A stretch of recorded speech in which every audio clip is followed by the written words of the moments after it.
Book 8 of the Republic, by Plato.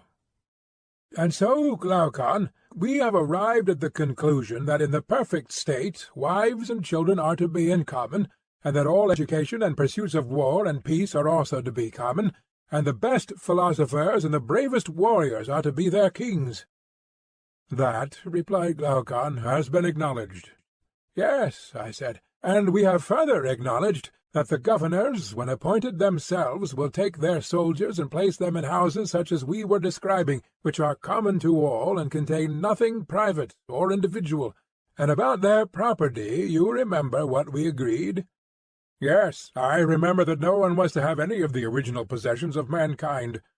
They were to be warrior athletes and guardians, receiving from the other citizens, in lieu of annual payment, only their maintenance, and they were to take care of themselves and of the whole state. True, I said. And now that this division of our task is concluded, let us find the point at which we digressed, that we may return to the old path. There is no difficulty in returning. You implied, then as now, that you had finished the description of the state. You said that such a state was good, and that the man was good who answered to it, although, as now appears, you had more excellent things to relate both of state and man. And you said further that if this was the true form, then the others were false, and of the false forms you said, as I remember, that there were 4 principal ones, and that their defects, and the defects of the individuals corresponding to them, were worth examining. When we had seen all the individuals, and finally agreed as to who was the best and who was the worst of them, we were to consider whether the best was not also the happiest, and the worst the most miserable. I asked you what were the 4 forms of government of which you spoke, and then Polemarchus and Adeimantus put in their word, and you began again, and have found your way to the point at which we have now arrived. Your recollection, I said, is most exact. Then, like a wrestler, he replied, you must put yourself again in the same position, and let me ask the same questions, and do you give me the same answer which you were about to give me then. Yes, if I can, I will, I said. I shall particularly wish to hear what were the 4 constitutions of which you were speaking. That question, I said, is easily answered. The 4 governments of which I spoke, so far as they have distinct names, are first those of Crete and Sparta, which are generally applauded. What is termed oligarchy comes next. This is not equally approved, and is a form of government which teems with evils. Thirdly, democracy, which naturally follows oligarchy, although very different. And lastly comes tyranny, great and famous, which differs from them all, and is the 4th and worst disorder of a state. I do not know, do you, of any other constitution which can be said to have a distinct character. There are lordships and principalities which are bought and sold, and some other intermediate forms of government. But these are nondescripts, and may be found equally among Hellenes and among barbarians. Yes, he replied, we certainly hear of many curious forms of government which exist among them. Do you know, I said, that governments vary as the dispositions of men vary, and that there must be as many of the one as there are of the other? For we cannot suppose that states are made of oak and rock, and not out of the human natures which are in them, and which in a figure turn the scale and draw other things after them. Yes, he said, the states are as the men are, they grow out of human characters. Then if the constitutions of states are 5, the dispositions of individual minds will also be 5. Certainly. Him who answers to aristocracy, and whom we rightly call just and good, we have already described. We have. Then let us now proceed to describe the inferior sort of natures, being the contentious and ambitious, who answer to the Spartan polity, also the oligarchical, democratical, and tyrannical. Let us place the most just by the side of the most unjust, and when we see them, we shall be able to compare the relative happiness or unhappiness of him who leads a life of pure justice or pure injustice.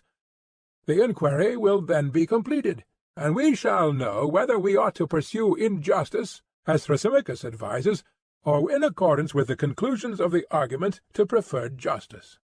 Certainly, he replied, we must do as you say.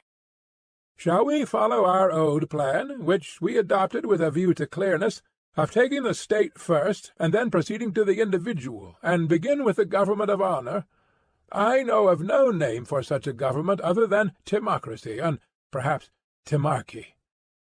We will compare with this the like character in the individual, and after that consider oligarchy and the oligarchical man, and then again we will turn our attention to democracy and the democratical man, and lastly we will go and view the city of tyranny, and once more take a look into the tyrant's soul, and try to arrive at a satisfactory decision. That way of viewing and judging of the matter will be very suitable. First, then, I said, let us inquire how timocracy, the government of honour, arises out of aristocracy, the government of the best. Clearly, all political changes originate in divisions of the actual governing power. A government which is united, however small, cannot be moved. Very true, he said. In what way, then, will our city be moved, and in what manner will the two classes of auxiliaries and rulers disagree among themselves, or with one another? Shall we, after the manner of Homer, pray the Muses to tell us how discord first arose? Shall we imagine them in solemn mockery, to play and jest with us as if we were children, and to address us in a lofty tragic vein, making believe to be in earnest? How would they address us? After this manner. A city which is thus constituted can hardly be shaken, but seeing that everything which has a beginning also has an end, even a constitution such as yours will not last forever, but will in time be dissolved. And this is the dissolution. In plants that grow in the earth, as well as in animals that move on the earth's surface, fertility and sterility of soul and body occur when the circumferences of the circles of each are completed, which in short-lived existences pass over a short space, and in long-lived ones over a long space. But to the knowledge of human fecundity and sterility all the wisdom and education of your rulers will not attain. The laws which regulate them will not be discovered by an intelligence which is alloyed with sense, but will escape them, and they will bring children into the world when they ought not. Now, that which is of divine birth has a period which is contained in a perfect number. But the period of human birth is comprehended in a number in which first increments by involution and evolution, obtaining 3 intervals and 4 terms of like and unlike, waxing and waning numbers, make all the terms commensurable and agreeable to one another. The base of these, with a third added, when combined with 5 and raised to the 3rd power, furnishes 2 harmonies, the first a square, which is 100 times as great, and the other a figure having one side equal to the former, but oblong, consisting of 100 numbers squared upon rational diameters of a square, the side of which is 5, each of them being less by 1, or less by 2 perfect squares of irrational diameters, and 100 cubes of 3. Now, this number represents a geometrical figure which has control over the good and evil of births. For when your guardians are ignorant of the law of births, and unite bride and bridegroom out of season, the children will not be goodly or fortunate. And though only the best of them will be appointed by their predecessors, still they will be unworthy to hold their fathers' places, and when they come into power as guardians, they will soon be found to fail in taking care of us, the Muses, first by undervaluing music, which neglect will soon extend to gymnastic, and hence the young men of your state will be less cultivated. In the succeeding generation rulers will be appointed who have lost the guardian power of testing the metal of their different races, which, like Hesiod's, are of gold and silver and brass and iron, and so iron will be mingled with silver and brass with gold, and hence there will arise dissimilarity and inequality and irregularity, which always and in all places are causes of hatred and war. This the Muses affirm to be the stock from which discord has sprung, wherever arising, and this is their answer to us. Yes, and we may assume that they answered truly. Why, yes, I said, of course they answered truly. How can the Muses speak falsely? And what do the Muses say next? When discord arose, then the two races were drawn different ways. The iron and brass fell to acquiring money, and land, and houses, and gold and silver.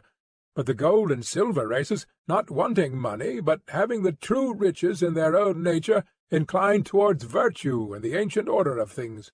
There was a battle between them, and at last they agreed to distribute their land and houses among individual owners, and they enslaved their friends and maintainers, whom they had formerly protected in the condition of free men, and made of them subjects and servants, and they themselves were engaged in war and in keeping a watch against them.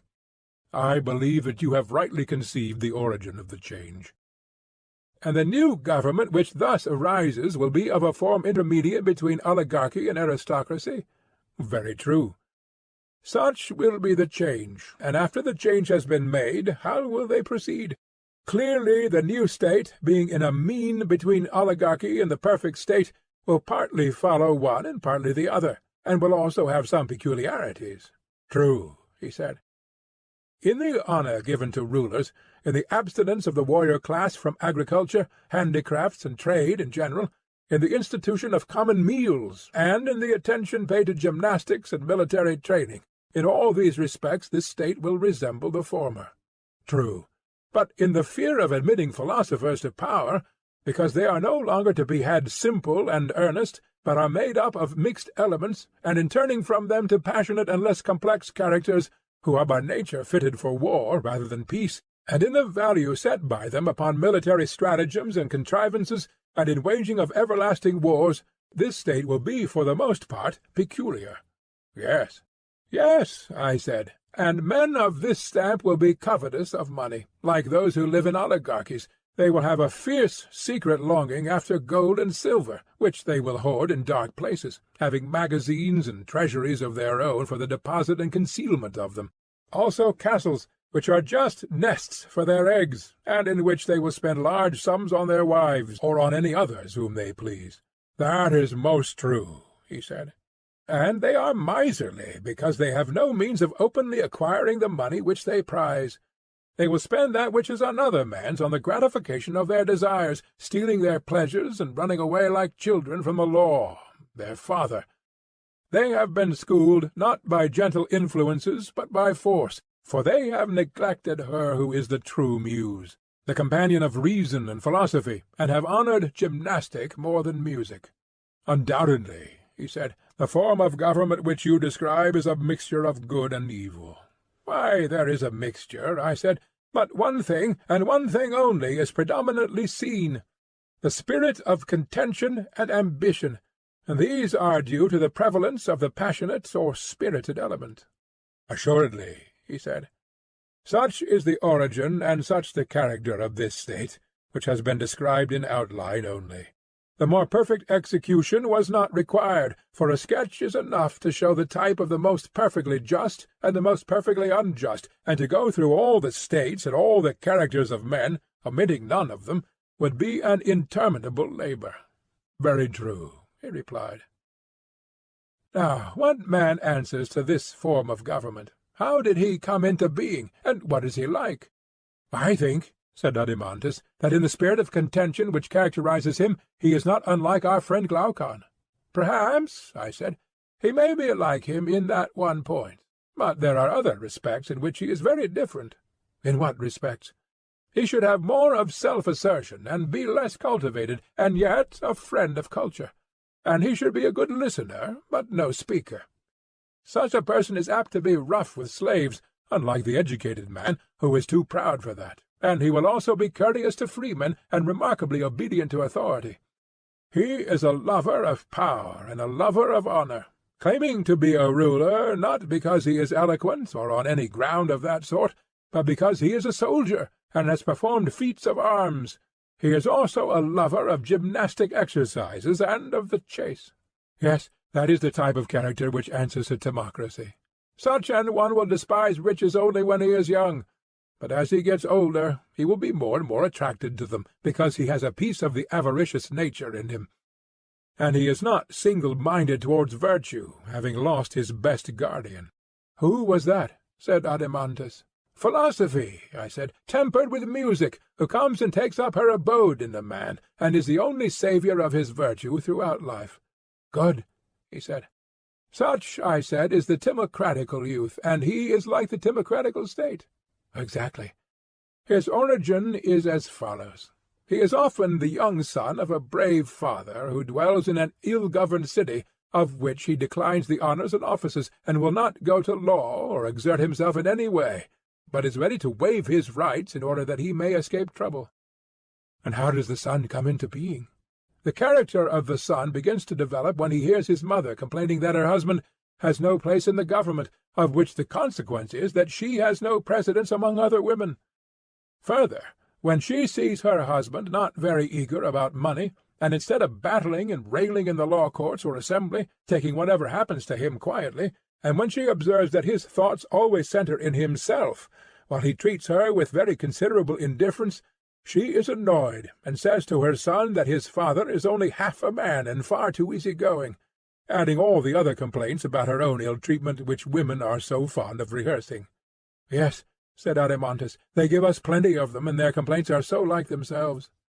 "And you know," I said, "that the old servants also, who are supposed to be attached to the family, from time to time talk privately in the same strain to the son, and if they see any one who owes money to his father, or is wronging him in any way, and he fails to prosecute them, they tell the youth that when he grows up he must retaliate upon people of this sort, and be more of a man than his father. He has only to walk abroad, and he hears and sees the same sort of thing. Those who do their own business in the city are called simpletons, and held in no esteem, while the busybodies are honoured and applauded. The result is that the young man, hearing and seeing all these things, hearing too the words of his father, and having a nearer view of his way of life, and making comparisons of him and others, is drawn opposite ways. While his father is watering and nourishing the rational principle of his soul, the others are encouraging the passionate and the appetitive, and he, being not originally of a bad nature, but having kept bad company, is at last brought by their joint influence to a middle point, and gives up the kingdom which is within him to the middle principle of contentiousness and passion, and becomes arrogant and ambitious." "You seem to have described his origin perfectly." "Then we have now," I said, "the second form of government and the second type of character." "We have." "Next, let us look at another man who, as Aeschylus says, is set over against another state. Or rather, as our plan requires, begin with the state." "By all means." "I believe that oligarchy follows next in order." "And what manner of government do you term oligarchy?" "A government resting on a valuation of property, in which the rich have power and the poor man is deprived of it." "I understand," he replied. "Ought I not to begin by describing how the change from democracy to oligarchy arises?" "Yes." "Well," I said, "no eyes are required in order to see how the one passes into the other." "How?" "The accumulation of gold in the treasury of private individuals is the ruin of democracy. They invent illegal modes of expenditure, for what do they or their wives care about the law?" "Yes, indeed. And then one, seeing another grow rich, seeks to rival him, and thus the great mass of the citizens become lovers of money." "Likely enough." "And so they grow richer and richer, and the more they think of making a fortune, the less they think of virtue. For when riches and virtue are placed together in the scales of the balance, the one always rises as the other falls." "True." "And in proportion as riches and rich men are honoured in the state, virtue and the virtuous are dishonoured." "Clearly." "And what is honoured is cultivated, and that which has no honour is neglected." "That is obvious." "And so, at last, instead of loving contention and glory, men become lovers of trade and money. They honour and look up to the rich man, and make a ruler of him, and dishonour the poor man."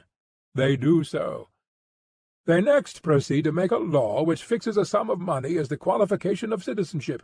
The sum is higher in one place and lower in another, as the oligarchy is more or less exclusive, and they allow no one whose property falls below the amount fixed to have any share in the government.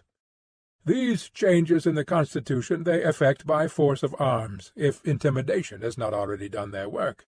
"Very true." "And this, speaking generally, is the way in which oligarchy is established." "Yes," he said. "But what are the characteristics of this form of government, and what are the defects of which we are speaking?" "First of all," I said, "consider the nature of the qualification. Just think what would happen if pilots were to be chosen according to their property, and a poor man were refused permission to steer, even though he were a better pilot. You mean that they would shipwreck?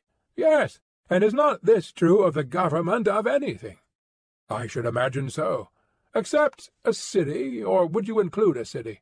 Nay, he said, the case of a city is the strongest of all, inasmuch as the rule of a city is the greatest and most difficult of all. This, then, will be the first great defect of oligarchy? Clearly. And here is another defect which is quite as bad. What defect? The inevitable division. Such a state as not one, but two states, the one of poor, the other of rich men, and they are living on the same spot, and always conspiring against one another. That surely is at least as bad. Another discreditable feature is that, for a like reason, they are incapable of carrying on any war. Either they arm the multitude, and then they are more afraid of them than of the enemy, or if they do not call them out in the hour of battle, they are oligarchs indeed, few to fight as there are few to rule, and at the same time their fondness for money makes them unwilling to pay taxes. How discreditable! And, as we said before, under such a constitution the same persons have too many callings. They are husbandmen, tradesmen, warriors, all in one. Does that look well? Anything but well. There is another evil, which is perhaps the greatest of all, and to which this state first begins to be liable. What evil? A man may sell all that he has, and another may acquire his property. Yet after the sale he may dwell in the city of which he is no longer a part, being neither trader, nor artisan, nor horseman, nor hoplite, but only a poor helpless creature. Yes, that is an evil which also first begins in this state. The evil is certainly not prevented there, for oligarchies have both the extremes of great wealth and utter poverty. True. But think again. In his wealthy days, while he was spending his money, was a man of this sort a whit more good to the state for the purposes of citizenship? Or did he only seem to be a member of the ruling body, although in truth he was neither ruler nor subject, but just a spendthrift? As you say, he seemed to be a ruler, but was only a spendthrift. May we not say that this is the drone in the house who is like the drone in the honeycomb, and that the one is the plague of the city, as the other is of the hive? Just so, Socrates. And God has made the flying drones at Haemontis all without stings, whereas of the walking drones he has made some without stings, but others have dreadful stings. Of the stingless class are those who in their old age end as paupers. Of the stingers come all the criminal class, as they are termed. Most true, he said. Clearly, then, whenever you see paupers in a state, somewhere in that neighborhood there are hidden away thieves, and cut-purses, and robbers of temples, and all sorts of malefactors. Clearly. Well, I said, and in oligarchical states do you not find paupers? Yes, he said, nearly everybody is a pauper who is not a ruler. And may we be so bold as to affirm that there are also many criminals to be found in them, rogues who have stings, and whom the authorities are careful to restrain by force? Certainly, we may be so bold. The existence of such persons is to be attributed to want of education, ill training, and an evil constitution of the state. True. Such, then, is the form, and such are the evils of oligarchy, and there may be many other evils. Very likely. Then oligarchy, or the form of government in which the rulers are elected for their wealth, may now be dismissed. Let us next proceed to consider the nature and origin of the individual who answers to this state. By all means. Does not the timocratical man change into the oligarchical on this wise? How? A time arrives when the representative of timocracy has a son. At first he begins by emulating his father and walking in his footsteps, but presently he sees him of a sudden foundering against the state, as upon a sunken reef, and he and all that he has is lost. He may have been a general or some other high officer who was brought to trial under a prejudice raised by informers, and either put to death, or exiled, or deprived of the privileges of a citizen, and all his property taken from him. Nothing more likely. And the son has seen and known all this. He is a ruined man, and his fear has taught him to knock ambition and passion head foremost from his bosom's throne. Humbled by poverty, he takes to money-making, and by mean and miserly savings and hard work gets a fortune together. Is not such an one likely to seat the concupiscent and covetous element on the vacant throne, and to suffer it to play the great king within him, girt with tiara and chain and scimitar? Most true, he replied. And when he has made reason and spirit sit down on the ground obediently on either side of their sovereign, and taught them to know their place, he compels the one to think only of how lesser sums may be turned into larger ones, and will not allow the other to worship and admire anything but riches and rich men, or to be ambitious of anything so much as the acquisition of wealth and the means of acquiring it. Of all changes, he said, there is none so speedy or so sure as the conversion of the ambitious youth into the avaricious one.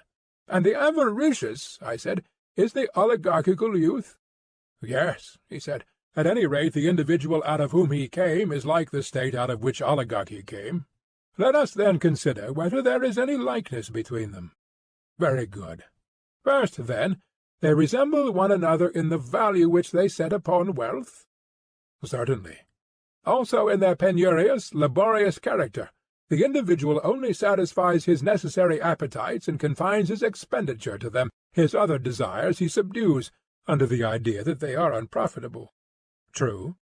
He is a shabby fellow, who saves something out of everything, and makes a purse for himself. And this is the sort of man whom the vulgar applaud. Is he not a true image of the state which he represents? He appears to me to be so. At any rate, money is highly valued by him as well as by the state. You see that he is not a man of cultivation, I said. I imagine not, he said. Had he been educated, he would never have made a blind god director of his chorus, or given him chief honour. Excellent, I said. Yet consider, must we not further admit that owing to this vast want of cultivation, there will be found in him drone-like desires as of pauper and rogue, which are forcibly kept down by his general habit of life? True. Do you know where you will have to look if you want to discover his rogueries? Where must I look? You should see him where he has some great opportunity of acting dishonestly, as in the guardianship of an orphan. Aye. It will be clear enough, then, that in his ordinary dealings, which give him a reputation for honesty, he coerces his bad passions by an enforced virtue, not making them see that they are wrong, or taming them by reason, but by necessity and fear constraining them, and because he trembles for his possessions. To be sure. Yes, indeed, my dear friend. But you will find that the natural desires of the drone commonly exist in him all the same, whenever he has to spend what is not his own. Yes, and they will be strong in him too. That man, then, will be at war with himself. He will be two men, not one. But, in general, his better desires will be found to prevail over his inferior ones. True. For these reasons such an one will be more respectable than most people. Yet the true virtue of a unanimous and harmonious soul will flee far away and never come near him. I should expect so.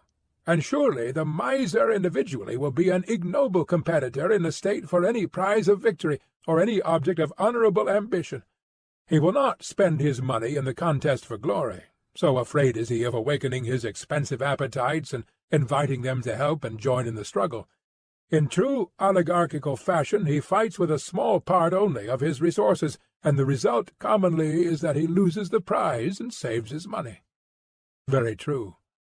Can we no longer doubt, then, that the miser and the money-maker answers to the oligarchical state? There can be no doubt. Next comes democracy.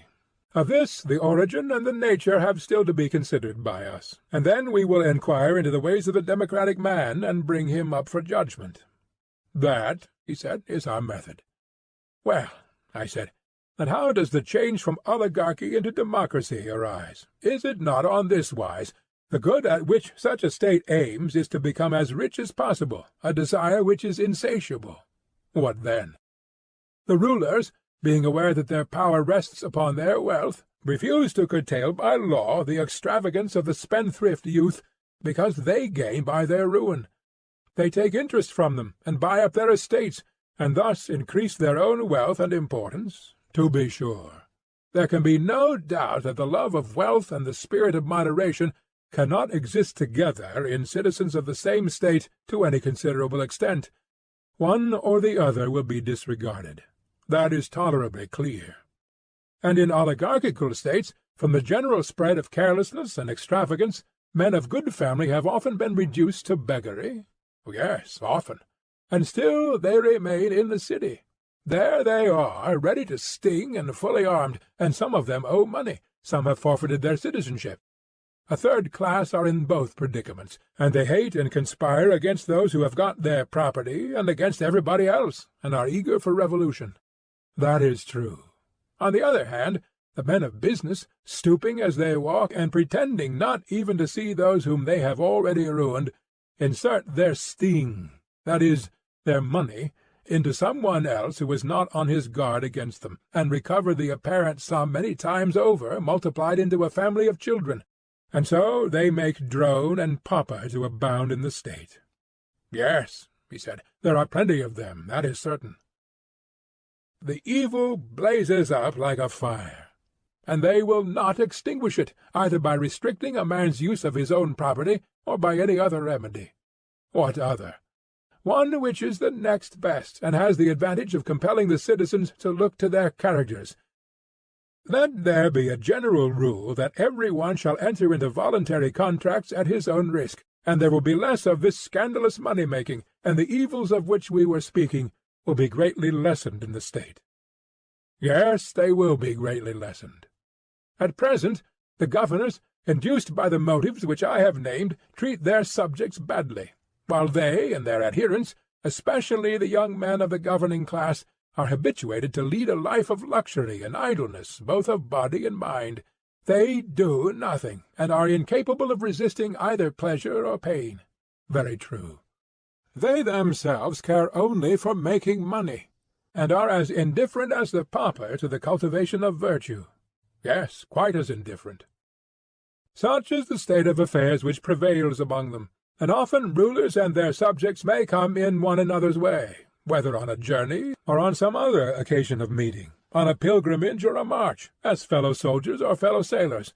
Aye, and they may observe the behaviour of each other in the very moment of danger, for where danger is, there is no fear that the poor will be despised by the rich, and very likely the wiry, sunburnt poor man will be placed in battle at the side of a wealthy one, who has never spoiled his complexion, and has plenty of superfluous flesh. When he sees such a one puffing and at his wit's end, how can he avoid drawing the conclusion that men like him are only rich because no one has the courage to despoil them? And when they meet in private, will not people be saying to one another, "Our warriors are not good for much"? Yes, he said, I am quite aware that this is their way of talking. And, as in a body which is diseased, the addition of a touch from without may bring on illness, and sometimes, even when there is no external provocation, a commotion may arise within. In the same way, wherever there is weakness in the state, there is also likely to be illness, of which the occasion may be very slight, the one party introducing from without their oligarchical, the other their democratical allies, and then the state falls sick, and is at war with herself, and may be at times distracted, even when there is no external cause. Yes, surely. And then democracy comes into being after the poor have conquered their opponents, slaughtering some and banishing some, while to the remainder they give an equal share of freedom and power. And this is the form of government in which the magistrates are commonly elected by lot. Yes, he said, that is the nature of democracy, whether the revolution had been effected by arms, or whether fear has caused the opposite party to withdraw. And now what is their manner of life, and what sort of a government have they? For as the government is, such will be the man. Clearly, he said. In the first place, are they not free? And is not the city full of freedom and frankness? A man may say and do what he likes. 'Tis said so, he replied. And where freedom is, the individual is clearly able to order for himself his own life as he pleases? Clearly. Then in this kind of state there will be the greatest variety of human natures? There will. This, then, seems likely to be the fairest of states, being like an embroidered robe which is spangled with every sort of flower.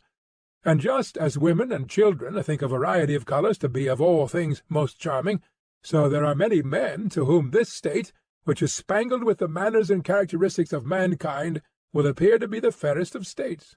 Yes. Yes, my good sir, and there will be no better in which to look for a government.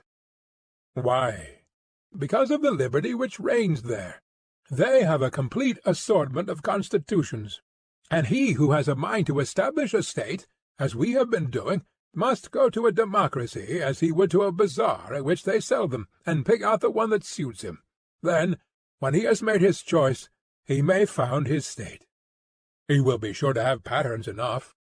And there being no necessity, I said, for you to govern in this state, even if you have the capacity, or to be governed, unless you like, or go to war when the rest go to war, or be at peace when the others are at peace, unless you are so disposed, there being no necessity also, because some law forbids you to hold office or to be a die-cast, that you should not hold office or be a die-cast, if you have a fancy. Is not this a way of life which for the moment is supremely delightful? For the moment, yes. And is not their humanity to the condemned in some cases quite charming?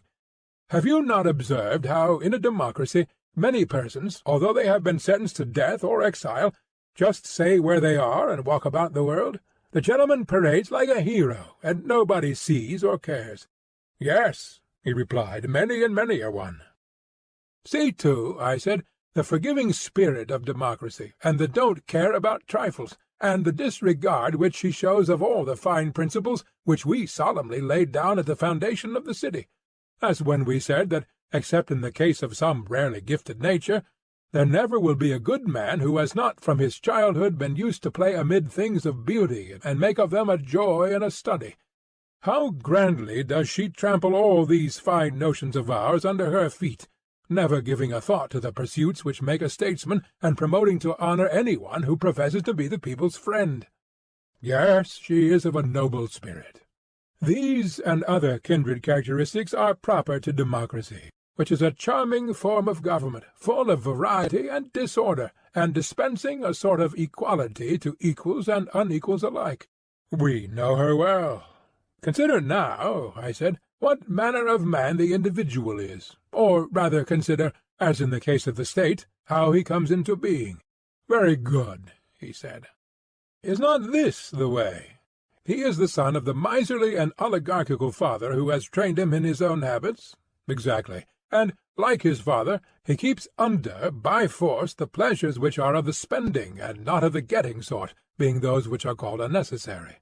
Obviously.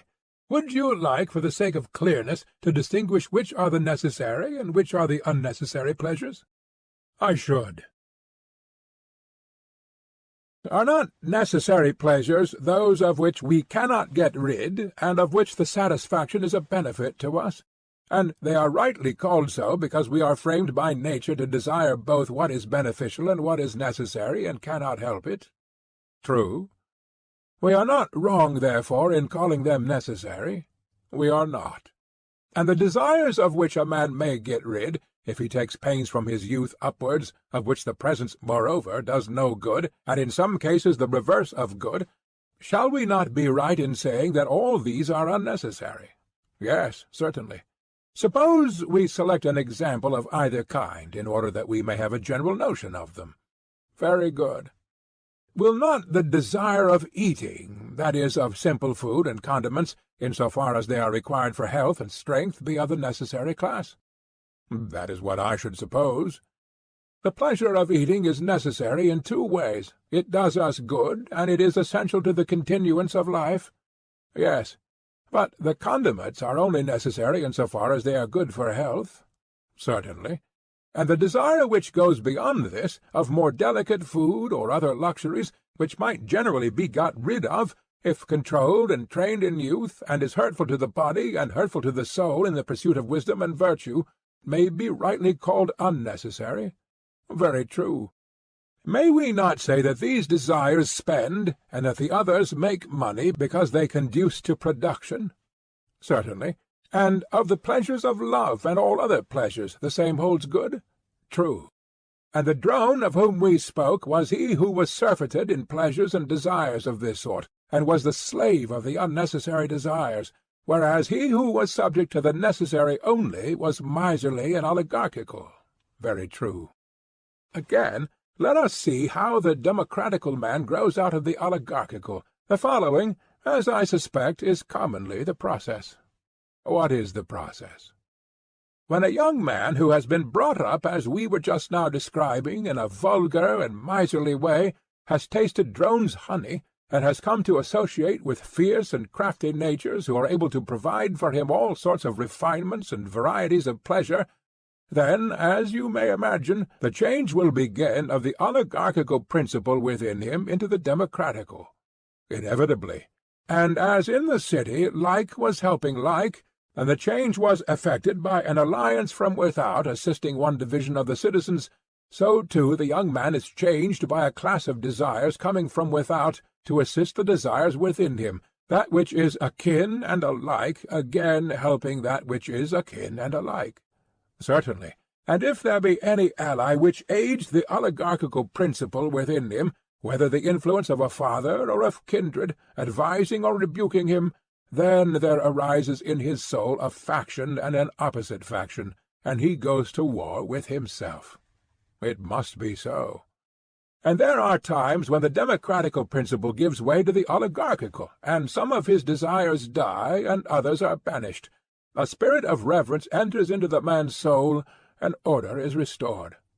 Yes, he said, that sometimes happens.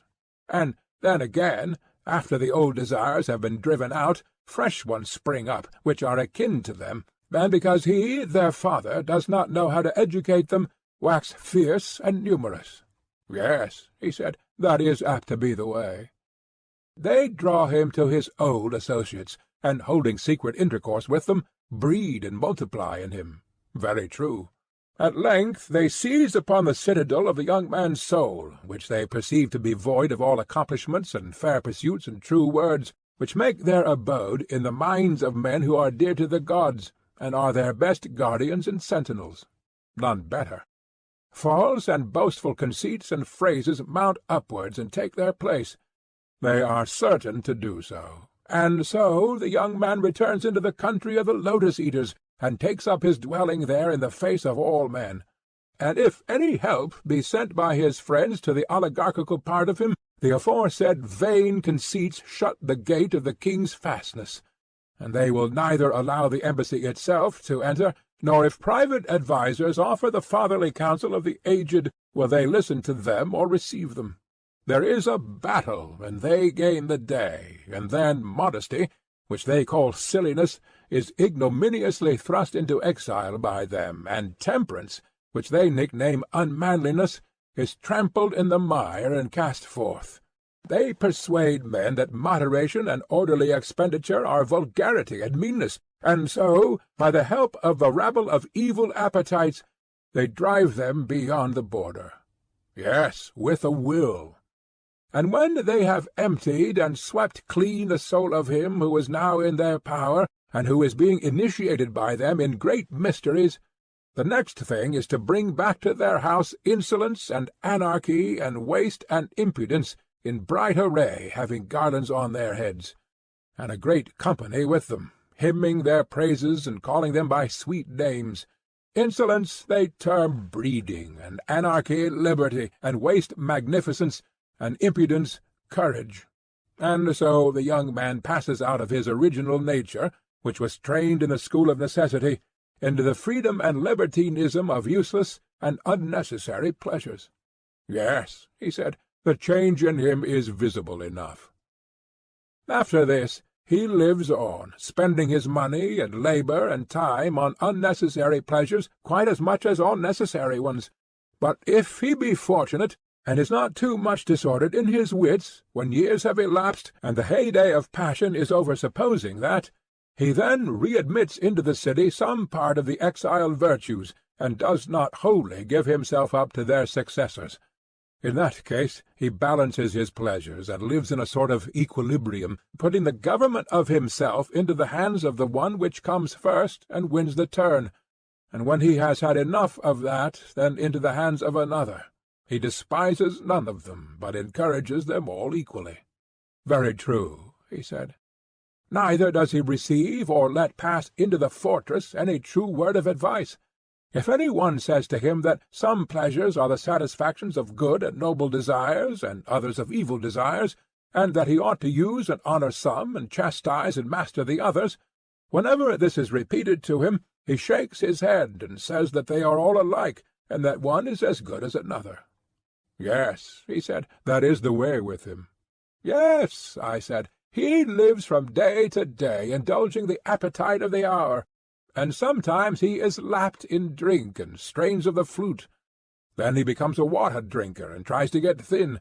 Then he takes a turn at gymnastics, sometimes idling and neglecting everything, then once more living the life of a philosopher.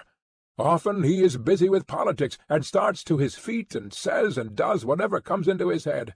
And if he is emulous of any one who is a warrior, off he is in that direction, or of men of business, once more in that.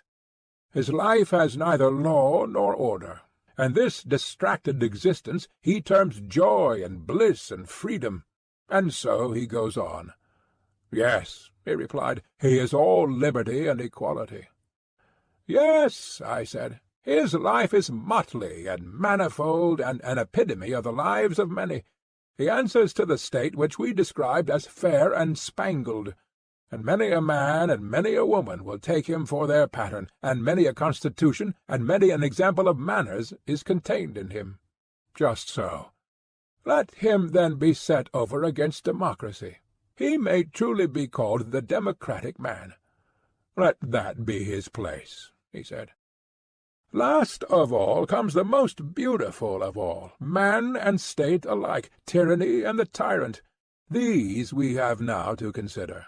Quite true, he said. Say then, my friend, in what manner does tyranny arise? That it has a democratic origin is evident, clearly.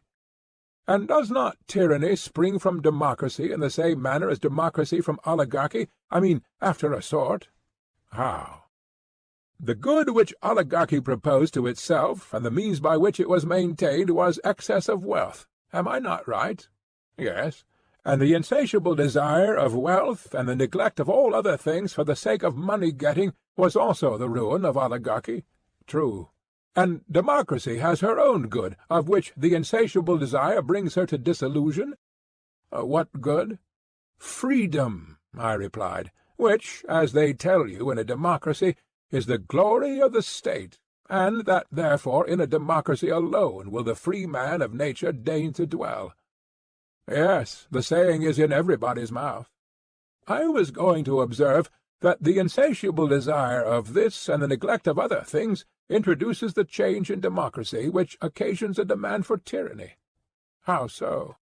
When a democracy which is thirsting for freedom has evil cup-bearers presiding over the feast, and has drunk too deeply of the strong wine of freedom, then, unless her rulers are very amenable and give a plentiful draught, she calls them to account and punishes them, and says that they are cursed oligarchs.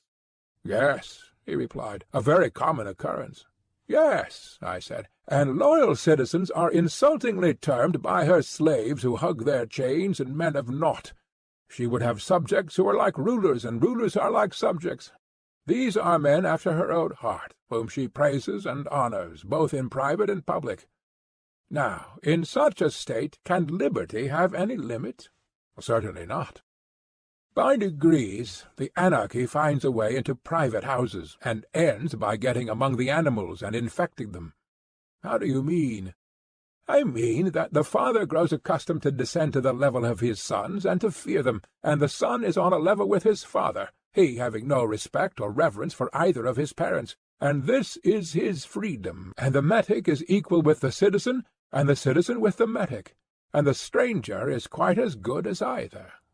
Yes, he said, that is the way. And these are not the only evils, I said. There are several lesser ones. In such a state of society the master fears and flatters his scholars, and the scholars despise their masters and tutors. Young and old are all alike, and the young man is on a level with the old, and is ready to compete with him in word or deed. And old men condescend to the young, and are full of pleasantry and gaiety. They are loath to be thought morose and authoritative, and therefore they adopt the manners of the young. Quite true, he said. The last extreme of popular liberty is when the slave bought with money, whether male or female, is just as free as his or her purchaser. Nor must I forget to tell of the liberty and equality of the two sexes in relation to each other. Why not, as Aeschylus says, utter the word which rises to our lips? That is what I am doing, I replied, and I must add that no one who does not know would believe how much greater is the liberty which the animals who are under the dominion of man have in a democracy than in any other state.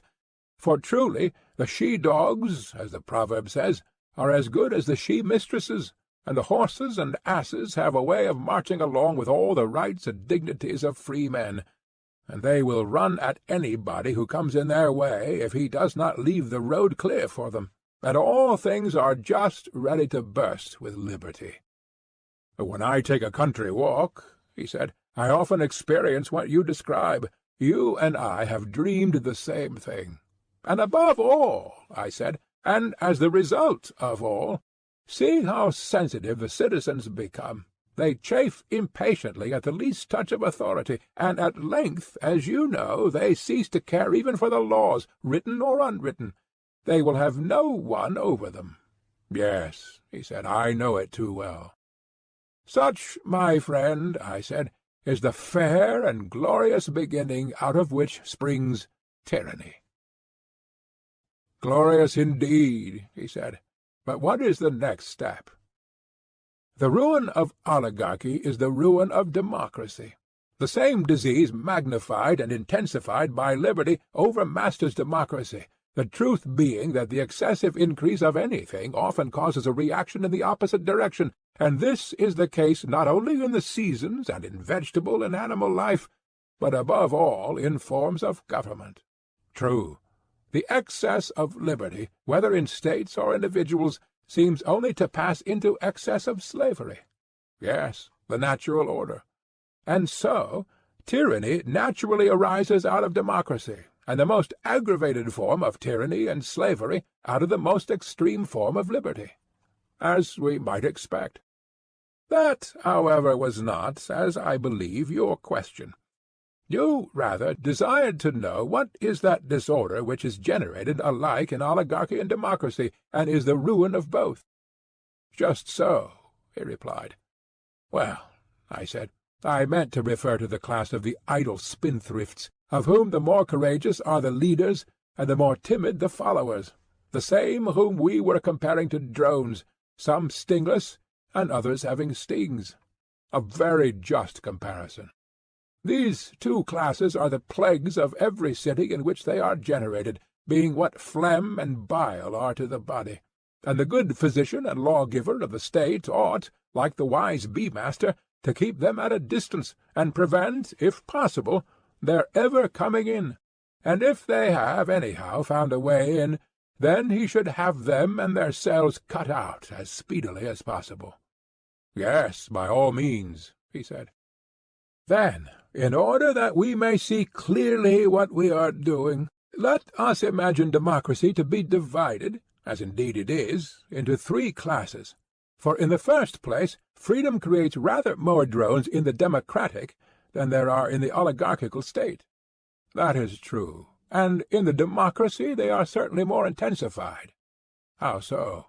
Because in the oligarchical state they are disqualified and driven from office, and therefore they cannot train or gather strength, whereas in a democracy they are almost the entire ruling power, and while the keener sort speak and act, the rest keep buzzing about the bema, and do not suffer a word to be said on the other side. Hence, in democracies, almost everything is managed by the drones. Very true, he said. Then there is another class which is always being severed from the mass. What is that? They are the orderly class, which in a nation of traders is sure to be the richest. Naturally so. They are the most squeezable persons, and yield the largest amount of honey to the drones. Why, he said, there is little to be squeezed out of people who have little. And this is called the wealthy class, and the drones feed upon them. That is pretty much the case," he said. "The people are a third class, consisting of those who work with their own hands. They are not politicians, and have not much to live upon.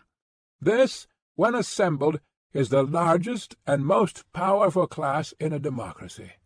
"True," he said, "but then the multitude is seldom willing to congregate unless they get a little honey."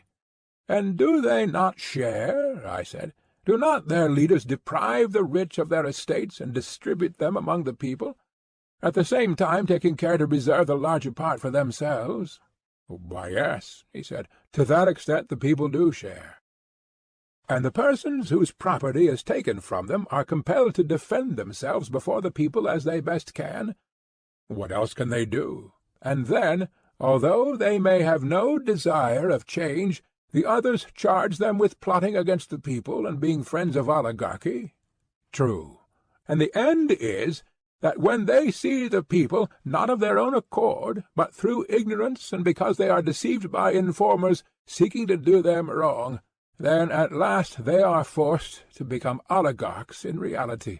They do not wish to be, but the sting of the drones torments them and breeds revolution in them. That is exactly the truth. Then come impeachments and judgments and trials of one another. True. The people have always some champion whom they set over them and nurse into greatness. Yes, that is their way. This and no other is the root from which a tyrant springs. When he first appears above ground he is a protector. Yes, that is quite clear. How then does a protector begin to change into a tyrant? Clearly when he does what the man is said to do in the tale of the Arcadian temple of Lycian Zeus. What tale? The tale is that he who has tasted the entrails of a single human victim minced up with the entrails of other victims is destined to become a wolf. Did you never hear it? Oh, yes. And the protector of the people is like him. Having a mob entirely at his disposal, he is not restrained from shedding the blood of kinsmen. By the favourite method of false accusation he brings them into court and murders them, making the life of man to disappear, and with unholy tongue and lips tasting the blood of his fellow-citizens. Some he kills, and others he banishes, at the same time hinting at the abolition of debts and partition of lands. And after this, what will be his destiny? Must he not either perish at the hands of his enemies, or from being a man become a wolf, that is, a tyrant? Inevitably. This, I said, is he who begins to make a party against the rich? The same. After a while he is driven out, but comes back, in spite of his enemies, a tyrant full grown. That is clear.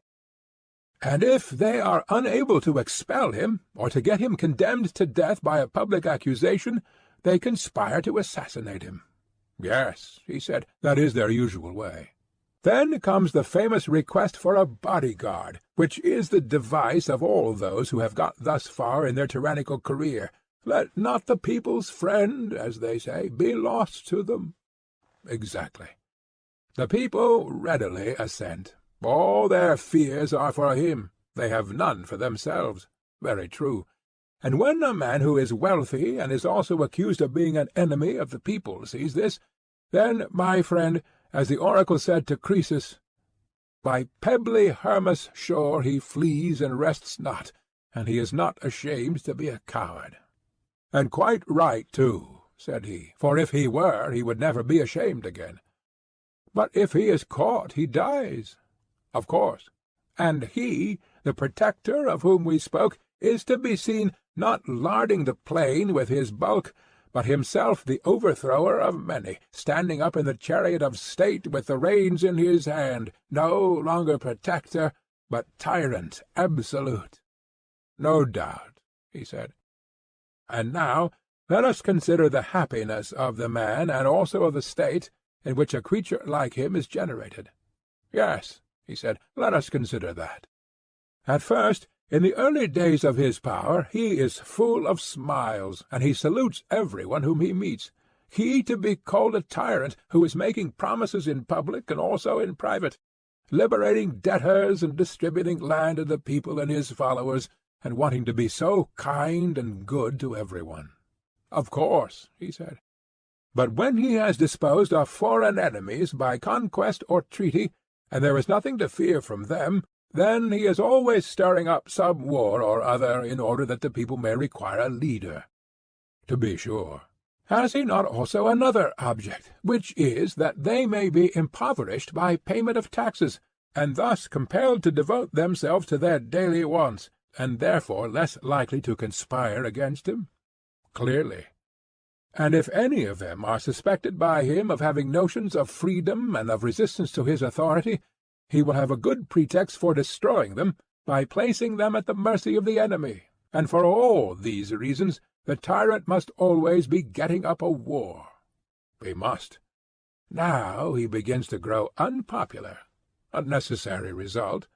Then some of those who joined in setting him up, and who are in power, speak their minds to him and to one another, and the more courageous of them cast in his teeth what is being done. Yes, that may be expected. And the tyrant, if he means to rule, must get rid of them. He cannot stop while he has a friend or an enemy who is good for anything. He cannot. And therefore he must look about him and see who is valiant, who is high-minded, who is wise, who is wealthy.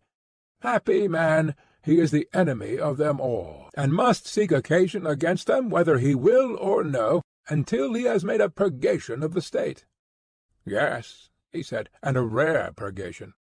Yes, I said, not the sort of purgation which the physicians make of the body, for they take away the worse and leave the better part, but he does the reverse.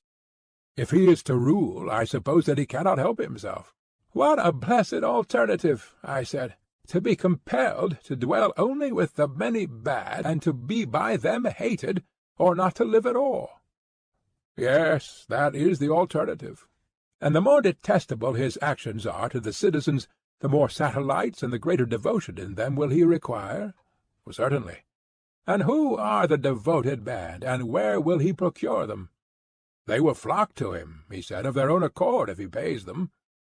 By the dog, I said, here are more drones, of every sort and from every land. Yes, he said, there are. But will he not desire to get them on the spot? How do you mean? He will rob the citizens of their slaves. He will then set them free and enroll them in his bodyguard. To be sure, he said, and he will be able to trust them best of all. What a blessed creature, I said, must this tyrant be! He has put to death the others, and has these for his trusted friends. Yes, he said, they are quite of his sort. Yes, I said, and these are the new citizens whom he has called into existence, who admire him and are his companions, while the good hate and avoid him. Of course. Verily, then, tragedy is a wise thing, and Euripides a great tragedian. Why so? Why, because he is the author of the pregnant saying, "Tyrants are wise by living with the wise." And he clearly meant to say that they are the wise whom the tyrant makes his companions. Yes, he said, and he also praises tyranny as godlike, and many other things of the same kind are said by him and by the other poets. And therefore, I said, the tragic poets, being wise men, will forgive us and any others who live after our manner, if we do not receive them into our state, because they are the eulogists of tyranny. Yes, he said, those who have the wit will doubtless forgive us. But they will continue to go to the other cities, and attract mobs, and hire voices fair and loud and persuasive, and draw the cities over to tyrannies and democracies. Very true. Moreover, they are paid for this, and receive honour, the greatest honour as might be expected from tyrants, and the next greatest from democracies. But the higher they ascend our constitutional hill, the more their reputation fails, and seems unable, from shortness of breath, to proceed further. True. But we are wandering from the subject. Let us therefore return and inquire how the tyrant will maintain that fair and numerous and various and ever-changing army of his. If, he said, There are sacred treasures in the city, he will confiscate and spend them, and in so far as the fortunes of attainted persons may suffice, he will be able to diminish the taxes which he would otherwise have to impose upon the people. And when these fail— "Why, clearly," he said, "then he and his boon companions, whether male or female, will be maintained out of his father's estate. You mean to say that the people, from whom he has derived his being, will maintain him and his companions?" "Yes," he said. "They cannot help themselves." "But what if the people fly into a passion, and aver that a grown-up son ought not to be supported by his father, but that the father should be supported by the son? The father did not bring him into being, or settle him in life, in order that when his son became a man he should himself be the servant of his own servants, and should support him and his rabble of slaves and companions, but that his son should protect him, and by his help he might be emancipated from the government of the rich and aristocratic, as they are termed, and so he bids him and his companions depart, just as any other father might drive out of the house a riotous son and his undesirable associates." "By heaven," he said, "then the parent will discover what a monster he has been fostering in his bosom, and when he wants to drive him out, he will find that he is weak and his son strong." "Why, you do not mean to say that the tyrant will use violence? What, beat his father if he opposes him?" "Yes, he will, having first disarmed him." "Then he is a parricide, and a cruel guardian of an aged parent. And this is real tyranny, about which there can be no longer a mistake. As the saying is, the people who would escape the smoke which is the slavery of free men has fallen into the fire which is the tyranny of slaves. Thus liberty, getting out of all order and reason, passes into the harshest and bitterest form of slavery." "True," he said. "Very well. And may we not rightly say that we have sufficiently discussed the nature of tyranny, and the manner of the transition from democracy to tyranny?" "Yes, quite enough," he said. End of Book 8.